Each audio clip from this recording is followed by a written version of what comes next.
प्यारे विद्यार्थियों, पिछली वीडियो ਵਿੱਚ ਆਪਾਂ ਗੱਲ ਕੀਤੀ ਸੀ 10ਵੀਂ ਕਲਾਸ ਦੀ ਸਾਲਾਨਾ ਪ੍ਰੀਖਿਆ ਬਾਰੇ ਤੇ ਉਹਨਾਂ ਦੀ ਡੇਟ ਸ਼ੀਟ ਬਾਰੇ। ਤੇ ਅੱਜ ਆਪਾਂ ਗੱਲ ਕਰਾਂਗੇ 12ਵੀਂ ਕਲਾਸ ਦੀ ਜੋ ਸਾਲਾਨਾ ਪ੍ਰੀਖਿਆ ਹੈ ਉਸ ਦੀ ਡੇਟ ਸ਼ੀਟ ਬਾਰੇ। ਤੇ ਜ਼ਿਆਦਾਤਰ ਇਨਸਟਰਕਸ਼ਨ ਆਪਣੇ ਕੋਲ ਸੇਮ ਹੀ ਹਨ 10ਵੀਂ ਅਤੇ 12ਵੀਂ ਦੀਆਂ, ਪਰ ਜੋ 10ਵੀਂ ਕਲਾਸ ਦਾ ਜੋ ਪੇਪਰ ਸੀ ਉਹ ਸਵੇਰ ਦੇ ਸਮੇਂ ਹੋ ਰਿਹਾ ਸੀ ਤੇ 12ਵੀਂ ਕਲਾਸ ਦਾ ਜੋ ਪੇਪਰ ਹੈ ਉਹ ਸ਼ਾਮ ਦੇ ਸਮੇਂ ਹੋਏਗਾ। ਤੇ ਪ੍ਰੀਖਿਆ ਦਾ ਜੋ ਸਮਾਂ ਹੈ ਉਹ ਹੋਏਗਾ ਆਪਣੇ ਕੋਲ 2 ਵਜੇ ਤੋਂ ਲੈ ਕੇ 5:15 ਵਜੇ ਤੱਕ। ਤੇ ਇਹ ਆਮ ਇਨਸਟਰਕਸ਼ਨ ਆਪਣੇ ਕੋਲ ਹੁਣ ਇਹਨਾਂ ਦੇ ਪੜ੍ਹ ਲੈਂਦੇ ਆਪਾਂ ਕੀ ਹੈ ਜੀ। ਪ੍ਰੀਖਿਆ ਲਈ ਜੋ ਸਮਾਂ ਹੈ ਉਹ 3 ਘੰਟੇ ਦਾ ਹੋਵੇਗਾ, ਪਰੰਤੂ ਜੋ NSQF ਦੇ ਪੇਪਰ ਹੈ ਉਹਨਾਂ ਲਈ ਜੋ ਸਮਾਂ ਹੈ ਉਹ 2 ਘੰਟੇ ਦਾ ਹੋਵੇਗਾ। ਪ੍ਰੀਖਿਆਰਥੀਆਂ ਨੂੰ OMR ਸ਼ੀਟ ਭਰਨ ਲਈ 15 ਮਿੰਟ ਦਾ ਵਾਧੂ ਸਮਾਂ ਮਿਲੇਗਾ। ਉਹ ਤੁਹਾਨੂੰ ਨੀਚੇ ਨਜ਼ਰ ਆ ਰਿਹਾ ਹੈ। ਸਮਾਂ ਤੁਹਾਡੇ ਕੋਲ ਹੈ 2 ਵਜੇ ਤੋਂ ਲੈ ਕੇ 5:15 ਵਜੇ ਤੱਕ। ਤੇ ਇਹ ਜੋ 15 ਮਿੰਟ ਤੁਹਾਨੂੰ ਵਾਧੂ ਮਿਲੇ ਹਨ ਇਹ ਕਿਸ ਲਈ ਮਿਲੇ ਹਨ? OMR ਸ਼ੀਟ ਭਰਨ ਲਈ। ਇਸ ਤੋਂ ਬਾਅਦ ਜੋ ਅਗਲੀ ਇਨਸਟਰਕਸ਼ਨ ਆਪਣੇ ਕੋਲ ਹੈ ਕਿ ਜੋ ਵਿਲੱਖਣ ਸਮਰੱਥਾ ਵਾਲੇ ਵਿਦਿਆਰਥੀ ਹਨ ਉਹਨਾਂ ਦਾ ਜੋ ਪ੍ਰਸ਼ਨ ਪੱਤਰ ਹੈ ਉਹ ਵੱਖਰਾ ਆਵੇਗਾ ਤੇ ਉਹਨਾਂ ਨੂੰ ਹਰੇਕ 1 ਘੰਟੇ ਪਿੱਛੋਂ ਦਾ ਜੋ ਵਾਧੂ ਸਮਾਂ ਮਿਲੇਗਾ।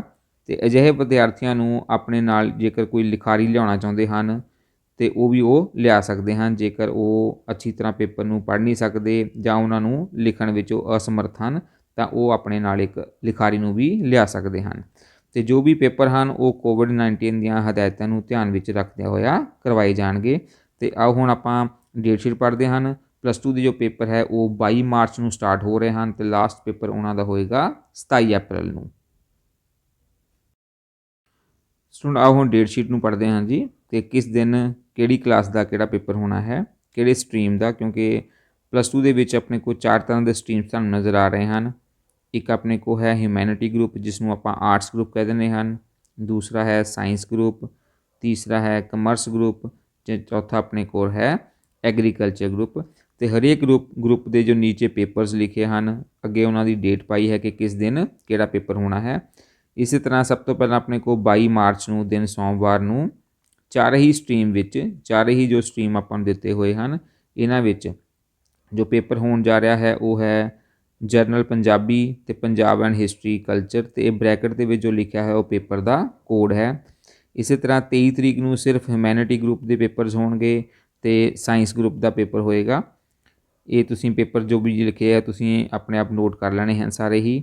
ਇਸ ਤਰ੍ਹਾਂ 24 ਤਰੀਕ ਨੂੰ ਹਿਊਮੈਨਿਟੀ ਗਰੁੱਪ ਦੇ ਇਹ ਵਾਲੇ ਪੇਪਰ ਹੋਣਗੇ ਤੇ ਸਾਇੰਸ ਗਰੁੱਪ ਅਤੇ ਕਮਰਸ ਤੇ ਐਗਰੀਕਲਚਰ ਗਰੁੱਪ ਦਾ ਇਸ ਦਿਨ ਕੋਈ ਪੇਪਰ ਨਹੀਂ ਹੋਏਗਾ। ਇਸੇ ਤਰ੍ਹਾਂ 25 ਤਰੀਕ ਨੂੰ ਜਰਨਲ ਅੰਗਰੇਜ਼ੀ, ਚਾਰੇ ਹੀ ਜੋ ਸਟਰੀਮ ਹੈ ਉਹਨਾਂ ਵਿੱਚ ਜਰਨਲ ਅੰਗਰੇਜ਼ੀ ਦਾ ਪੇਪਰ ਹੋਏਗਾ 25 ਮਾਰਚ ਨੂੰ।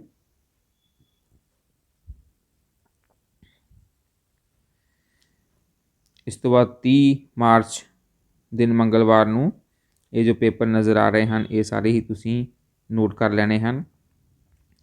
ਫਿਰ 31 ਮਾਰਚ ਨੂੰ ਚੋਣਵੀਂ ਪੰਜਾਬੀ ਜਾਂ ਹਿੰਦੀ ਚੋਣਵੀਂ, ਅੰਗਰੇਜ਼ੀ ਚੋਣਵੀਂ ਜਾਂ ਉਰਦੂ ਦਾ ਪੇਪਰ ਹੋਏਗਾ। ਇਹ ਸਿਰਫ ਆਪਣੇ ਕੋਲ ਹਿਊਮੈਨਿਟੀ ਗਰੁੱਪ ਵਿੱਚ ਹੋਏਗਾ। ਤੇ 1 ਅਪ੍ਰੈਲ ਨੂੰ ਦਿਨ ਵੀਰਵਾਰ ਨੂੰ NSQF ਦੇ ਪੇਪਰਸ ਹੋਣਗੇ ਜੋ ਕਿ ਤੁਹਾਨੂੰ ਨਜ਼ਰ ਆ ਰਹੇ ਹਨ, ਨਾਲ ਉਹਨਾਂ ਦਾ ਕੋਡ ਵੀ ਨਜ਼ਰ ਆ ਰਿਹਾ ਹੈ। ਫਿਰ 3 ਅਪ੍ਰੈਲ ਨੂੰ ਹਿਸਟਰੀ ਜਾਂ ਹਿਊਮੈਨਿਟੀ ਵਿੱਚ ਹਿਸਟਰੀ ਦਾ ਤੇ ਸਾਇੰਸ ਗਰੁੱਪ ਵਿੱਚ ਕੈਮਿਸਟਰੀ, ਇਸੇ ਤਰ੍ਹਾਂ ਕਮਰਸ ਗਰੁੱਪ ਦੇ ਪੇਪਰ। ਅਤੇ ਇਹ ਫਿਰ ਆਪਣੇ ਕੋਲ ਜੋ ਐਗਰੀਕਲਚਰ ਹੈ ਉਸ ਦਾ ਦੇਖੋ ਇਹ ਸੇਮ ਆਪਣੇ ਕੋਲ ਕੋਡ ਨਜ਼ਰ ਆ ਰਿਹਾ ਹੈ। ਇਸ ਮੀਨ ਇਹ ਸੇਮ ਪੇਪਰ ਹੋਏਗਾ ਆਪਣੇ ਕੋਲ।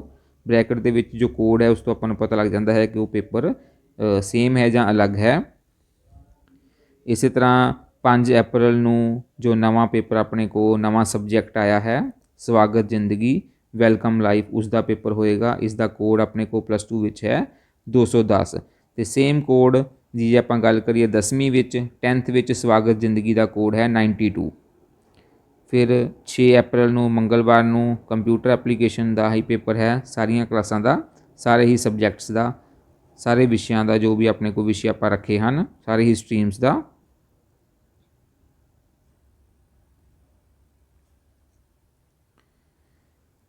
ਇਸੇ ਤਰ੍ਹਾਂ 7 ਅਪ੍ਰੈਲ ਨੂੰ ਜੋ EVS ਹੈ ਵਾਤਾਵਰਨ ਸਿੱਖਿਆ ਹੈ ਉਸ ਦਾ ਪੇਪਰ ਹੋਏਗਾ। 8 ਤਰੀਕ ਨੂੰ ਫਿਜ਼ੀਕਲ ਐਜੂਕੇਸ਼ਨ ਐਂਡ ਸਪੋਰਟਸ, ਇਹ ਸਿਰਫ ਆਰਟਸ ਗਰੁੱਪ ਲਈ ਹੈ।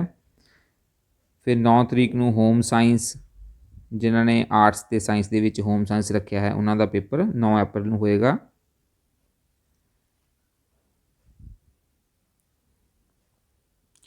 फिर इस तरह नैक्सट पेपर अपने को है 12 अप्रैल नूं।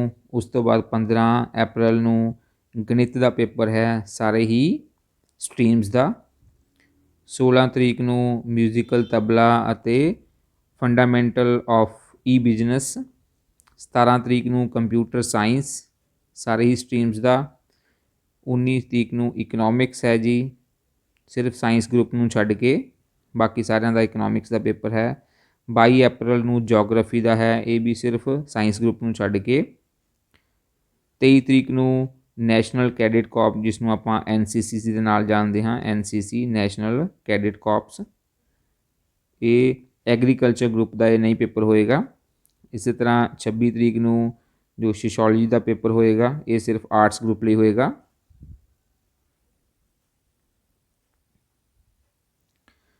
तो 27 तरीक नूं 27 अप्रैल नूं जो लास्ट पेपर होएगा वो होएगा डांस, डिफेंस स्टडीज़ या एग्रीकल्चर का। ये भी सिर्फ 3 स्ट्रीम विच होएगा, जो साइंस ग्रुप है उसदे विच नहीं होएगा। तो हुण आपां करदे हां जो वोकेशनल विषय ਲਈ जो डेटशीट जारी की गई है। वोकेशनल विषय ਲਈ ਇਹ जो सारे पेपर हैं वोकेशनल विषय ਦੇ ਇਹ ਕਿੰਨੇ ਘੰਟੇ ਦੇ ਹੁੰਦੇ ਹਨ, ਇਹਦਾ ਸਮਾਂ 2 ਘੰਟੇ ਹੁੰਦਾ है। परंतु इस विच अपने को कुछ दिता होया परंतु लिखा होया है कि जो आह वाले जो पेपर तुहानूं नज़र आ रहे हैं सारे, इन्हां दा जो ਪ੍ਰੀਖਿਆ ਦਾ ਸਮਾਂ है वो 3 घंटे ਹੋਵੇਗਾ। इन्हां नूं छड्ड के जो भी वोकेशनल विषय ਦੇ पेपर्स होणगे उन्हां दा सਮਾਂ 2 घंटे ਦਾ ਹੋਏਗਾ। तो ਪ੍ਰੀਖਿਆ ਦਾ ਸਮਾਂ अपने को वही है 2 ਵਜੇ ਤੋਂ ਲੈ ਕੇ 5:15 ਵਜੇ तक ਦਾ। तो इस दे विच कुछ पेपर अपने को 2 घंटे वाले हैं तो कुछ पेपर अपने को 3 घंटे वाले हैं। बाकी अपने को जो दित्तियां हुई इंस्ट्रक्शंस हैं वो सेम ही हैं अपने को। इन्हां दे जो भी पेपर वोकेशनल स्ट्रीम वाले जो जरनल आपां पहलां कीते हैं उन्हां विच ते इन्हां विच कुछ पेपर सेम हैं तो कुछ पेपर अपने को अलग होणगे इन्हां विच।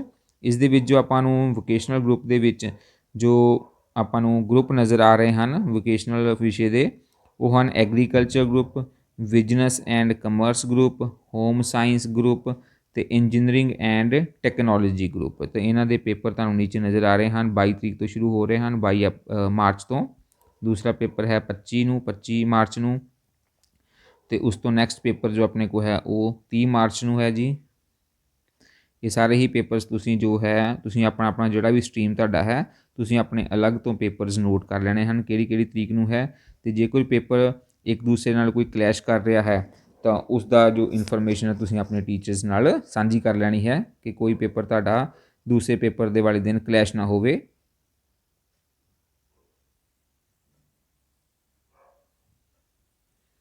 उस तो नैक्सट पेपर है जी 3 अप्रैल नूं।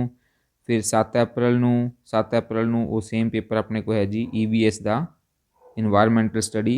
उस तो बाद 16 अप्रैल दिन शुक्रवार नूं पेपर तुहानूं नज़र आ रहे हैं। जिहड़ा बच्चे का कोई पेपर है इस दिन वो अपना नोट कर ले इस डेटशीट नूं देख के। इस तो बाद 16 अप्रैल ही नज़र आ रहा आपां नूं। उस तो बाद है 17 अप्रैल नूं सारे ही बच्चों का कंप्यूटर साइंस का पेपर होएगा। इसका कोड तुहानूं नज़र आ रहा है 146 कोड है। उस तो बाद अपने को है जी 22 तरीक नूं 22 अप्रैल नूं पेपर। तो हुण अपने को कुछ इंस्ट्रक्शनस दित्तियां गई हैं पंजाब स्कूल सिक्ख्या बोर्ड वालों कि जो जरनल स्ट्रीम दे drawing and painting, commercial arts, modelling and sculpture विषयों का कोई भी लिखती पेपर नहीं होगा। ਪ੍ਰੀਖਿਆਰਥੀ ਇਕਨੋਮਿਕਸ ਅਤੇ ਸਾਇੰਸ ਵਿਸ਼ਿਆਂ ਦੇ ਡਾਇਗਰਾਮਾਂ ਲਈ ਰੰਗਦਾਰ ਪੈਨਸਲ ਦੀ ਵਰਤੋਂ ਕਰ ਸਕਦੇ ਹਨ। ਜੀਓਗ੍ਰਾਫੀ ਮੈਪ ਵਰਕ ਦੀ ਕੋਈ ਵੀ ਲਿਖਤੀ ਪ੍ਰੀਖਿਆ नहीं होएगी। वोकेशनल स्ट्रीम की लिखती ਪ੍ਰੀਖਿਆ तो तुरंत बाद 3 महीने अप्रैल तो जून तक ऑन दी जॉब ट्रेनिंग होएगी। इस दी ਲਈ संबंधित मुखी स्कूल मुखी लोड़ींदे प्रबंध करन दी किरपालता करन। NSQF अधीन लिखती ਪ੍ਰੀਖਿਆ तो तुरंत बाद 7 ਦਿਨਾਂ ਦਾ ऑन द जॉब ट्रेनिंग होएगी। इस ਲਈ संबंधित स्कूल मुखी लोड़ींदे प्रबंध करन दी किरपालता करन। ਪ੍ਰੀਖਿਆ ਕੇਂਦਰ ਦੀ ਹੱਦ ਵਿੱਚ ਮੋਬਾਈਲ ਫੋਨ ਆਦਿ ਦੀ ਵਰਤੋਂ ਜਾਂ ਕੋਲ ਰੱਖਣ ਦੀ ਮਨਾਹੀ ਹੋਏਗੀ। ਹੋਪ ਸਟੂਡੈਂਟ ਤੁਹਾਨੂੰ ਇਹ ਸਾਰੀ ਹੀ ਇਨਫੋਰਮੇਸ਼ਨ ਅੱਛੀ ਤਰ੍ਹਾਂ ਸਮਝ ਲੱਗ ਗਈ ਹੋਏਗੀ। ਧੰਨਵਾਦ।